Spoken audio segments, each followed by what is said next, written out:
జై శ్రీరామ్. ఈరోజు అరుదుగా దొరికే ఒక కూరగాయ గురించి మీకు చూపెడుతున్నాను. చూసి చేసుకోండి, నేర్చుకోండి, తినండి. ఓకేనా? ఇవి ఇరక్కాయలు అంటారు. ఇవి ఎప్పుడు ఉండవు, అప్పుడప్పుడు మాత్రమే ఉంటాయి. ఇప్పుడు మార్కెట్లో ఉన్నాయి, తీసుకొచ్చి చేస్తున్నాను. వీటికి ఎక్కువ జిగురు ఉంటుంది. ఆ జిగురును ఇలా ఆ కాయల్ని రాయితో కొడితేనే పగులుతాయి. అంటే మీకు ఇలా వీలుంటే అలా, కాకపోతే రాయితో కొట్టినందువల్ల ఆ గింజలు ఇలా విడిపోతాయి. 2 ముక్కలుగా చేసి ఆ గింజల్ని తీసేసి దానికి ఉన్న జిగురు లాంటి పదార్థం అంతా బాగా కడగాలి. దీనికి జిగురు ఎక్కువగా ఉంటుంది కనుక మన ఒంటికి కూడా చాలా మంచిది ఇది అని పెద్దలు చెప్పారు. మేము తిన్నాము. అలాగే మీకు కూడా ఎలా చేసుకోవాలో చూపెడుతున్నాను. చూసి నేర్చుకోండి. ఒక్కొక్కటి కొట్టాలి. ఇలా ఒక్కొక్కటి కొట్టిన తర్వాత గింజలన్నీ తీసి పక్కన పెట్టి వాటిని నీళ్లు పోసి శుభ్రంగా కడుక్కోవాలి. 1-4 సార్లు. అంటే జిగురంతా ఎక్కువ జిగురు ఉంటుంది దీనికి. మనం ఇలా వదలదు చేతికి. కాకపోతే కొంచెం సేపు ఎక్కువ, అంటే ఒక 2-3 సార్లు కడిగితే వెళ్తుంది. ఎక్కువ జిగురున్నప్పుడు తినడానికి అంత బాగోదు. అందుకే 1-2 సార్లు చెప్తున్నాను. ఎక్కువ జిగురు ఉన్నది కనుక దీన్ని కొంచెం ఎక్కువ సార్లు కడగండి. ఇలా అంతా కడిగి అంటే గిన్నెలో వేసుకొని నీళ్లు పోసుకొని కడగండి. ఫస్ట్ ఒకసారి కింద పెట్టాం కదా అని కింద నీళ్లు పోసుకుంటూ కడుగుతున్నాము.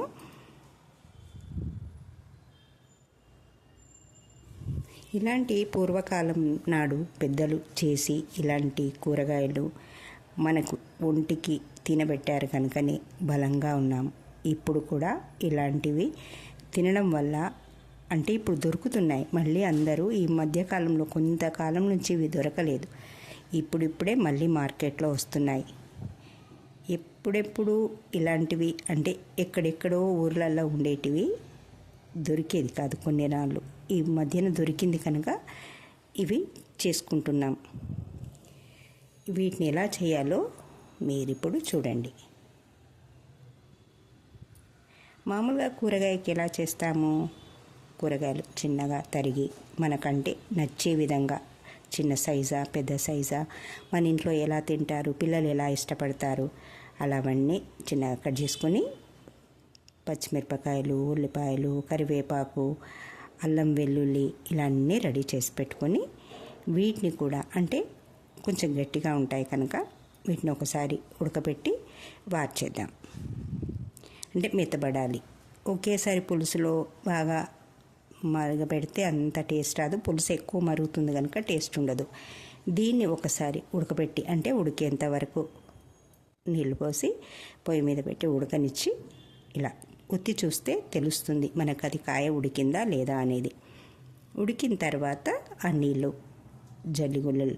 జల్లిలో వేసి ఆ నీళ్ళన్నీ వడిచిపోయిన తర్వాత మనం కూర ప్రాసెస్ చేద్దాం. చూడండి, తెల్లగా అయ్యాయి కదా. ఇప్పుడు వీటిని ఉడికిందా లేదా, అంటే వేడిగా ఉంటుంది కదా, తొందరగా చేయి పెట్టడం ఎందుకని ఒక ప్లేట్లో వేసుకొని ఇలా చూసేస్తే మనకు ఉడికిపోయింది. ఉడికిన తర్వాత దీన్ని వార్చేద్దాం, అంటే నీళ్ళేం లేకుండా.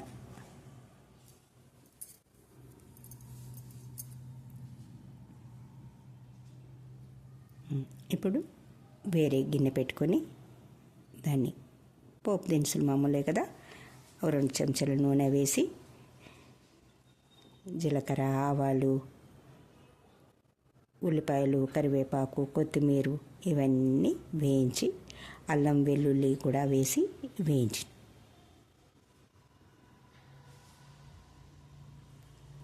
కొంచెం నూనెలో ఇలా అటు ఇటు కలిపితే కొంచెం వేగుతుంది. అంటే నూనెలో వేగడం వల్ల కొంచెం టేస్ట్ బాగుంటుంది. ఇది నా పద్ధతి అనుకోండి. ఇక దీనికి చింతపండు గుజ్జు చేస్తే ఫ్రై కూడా చేసుకోవచ్చు. కానీ ఇప్పుడు నేను ప్రస్తుతానికి చింతపండు పులుసు, అంటే పులుసు కూరగా వండుతున్నాం దీన్ని. మనకు ఈ కర్రీకి ఒక బత్తాయి అంత చింతపండు నానబెట్టి, అంటే ఆ కాయలు ఉన్నదాన్ని సైజుని బట్టి మనం ఎంత చింతపండు వేసుకోవాలి, ఎంతమందికి కావాలనే దాన్ని బట్టి ఒక పెద్ద నిమ్మకాయ అనుకోండి, అలా ఎంత చింతపండు నానబెట్టేసి అలా గుజ్జు తీసి పెట్టుకొని దాంట్లోనే ఇప్పుడు ఈ గుజ్జు దీనికి సరిపోతుందా లేదా ఇంకా కొంచెం పలసగా కావాలా, మనం పులుపు ఎక్కువ తింటామా, ఇలాంటివి కూడా ఒక్కొక్కరికి ఒక్కొక్కలా ఉంటుంది. కాకపోతే ఇప్పుడు ఈ పులుసు ఓకే, ఉప్పు కారం, కాస్త నువ్వు పిండి, కొంచెం మెంతిపిండి, ఇలా అన్నీ వేసి బాగా అది నువ్వుల పిండి ఎప్పుడెప్పుడు ఏది పులుసు కూరలోకి వేసుకుంటాం కదా, అందుకని రెడీ ఉంటుంది. ఇప్పుడే ప్రాసెస్గా ఏంచి మిక్సీ పెట్టి ఇలాంటివి చేసే అలవాటు లేదు నాకు. ఒకసారి ఒక డబ్బాలో చేసి పెట్టుకుంటాను. ఇలాంటి కర్రీస్ చేసినప్పుడు టేబుల్ స్పూను అంటే మన కర్రీ ఎంత ఉంది, పావు కేజీ ఉందా, అర కేజీ ఉందా, ఎంతమందికి కావాలి అన్నదాన్ని బట్టి మనం వేసేసుకుంటూ ఉంటాం. ఇప్పుడు ఇందులో ఉప్పు కారం నువ్వు పిండి కొంచెం మెంతిపిండి, పులుసు కదా అది వేసుకొని మసలు పెట్టేసుకోవాలి. అంటే ఇవన్నిటితో కలిసి అది కర్రీ టేస్ట్గా ఉడుకుతుంది. ఎక్కువసేపు ఉడకాల్సిన అవసరం లేదు, కొద్దిసేపు ఉడికితే చాలు. అంటే ఆల్రెడీ ఉడికి ఉన్నాయి కనుక ఈ పులుసు ఎక్కువసేపు ఉడికినా పులుసు టేస్ట్ మారిపోతుంది. అందుకే కొంచెం సేపు ఒక 5 నిమిషాలు ఉడకనిచ్చి దాన్ని బంద్ చేసి అప్పుడు పైనుంచి ధనియాల పొడి కూడా వేసేస్తే కర్రీ రెడీ అయిపోతుంది. చూడండి ఎలా ఉంది, బాగుంది కదా. మనకు చిక్కగా ఉంటే ఒకలా ఉంటుంది, ఇంకా లేదు మీకు పలసగా కావాలనుకుంటే, పులుపు ఎక్కువ తినలేమనుకుంటే ఇంకొంచెం దానికి నీళ్ళు కలుపుకోవచ్చు. ఇక్కడ నాకు ఈ కర్రీ ఇలా చాలు అనిపించింది, అందుకే ఇలా రెడీ చేశాను. చాలా బాగుంది, ఆరోగ్యానికి కూడా చాలా మంచిది. మీరు కూడా చేసుకొని తినండి. మీకు ఎలా కుదిరిందో నాకు కామెంట్ చేయండి. ఓకే ఫ్రెండ్స్, మళ్ళీ కలుద్దాం ఇంకో వీడియోతో.